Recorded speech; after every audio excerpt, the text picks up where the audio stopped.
ପାଣି ତମକୁ କହିଦବ ନଦୀ ବୁହେଇଦବ।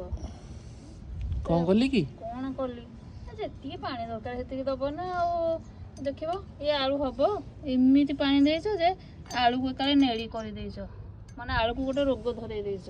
କଣ କହୁଛ ମ? ଦେଖୁନ ନିଜେ ମୁଁ କଣ କହୁଛି। ଇଏ ତ ଛାଡ ଇଏ ଗୋଟେ ଗଛ ଏଟା ବି ଦେଖ ପୁଣି ପାଣି ଦେଇ ଦେଇ ଏମିତି ମାଟି ବସେଇ ଦେଇଛ ଯେ ଆଳୁ ଦେଖା ଯାଉଛି। ଏ ଦେଖ ଇଏ ବି ନେଳି ସବୁ ନେଳି ଆଳୁ କରିଦେଇଛ।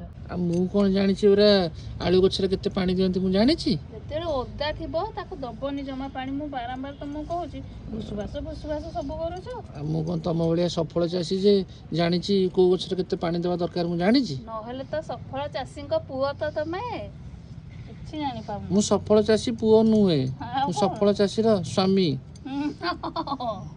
ବେଶୀ ଆଉ ତ କୁହନି। ତାହେଲେ ପାଣି ମାଡ଼ ଖାଇକି ଆଳୁ ରଙ୍ଗଟା ଏମିତି ବଦଳିଗଲା। ଆଉ ବହୁତ ପାଣି ହେଲେ ଏକ୍ସେସ ପାଣି ହେଲେ ସେ ନେଳି ପଡିଯିବ। ନାଇଁ ମ ମତେ ଲାଗୁଛି ସେ ପତ୍ର ରଙ୍ଗଟା ତା ଛାଇଟା ବୋଧେ ପଡୁଥିବ ଆଳୁ ଉପରେ। ପାଣି ଏମିତି ଏତେ ଜୋରରେ ବି ତମେ ଦଉଛ ପାଣିରେ ଯୋଉ ଆଳୁ ଗୁରା ଦେଖା ଯାଉଛି ମାଟି ଗୁରା ଭାସି ଯାଉଛି। ତା ବାପା ତ ପାଟି କରିବା ଆଇଲେ। ତମେ ପାଟି କରି ଶୁଣିବ ଭଲରେ।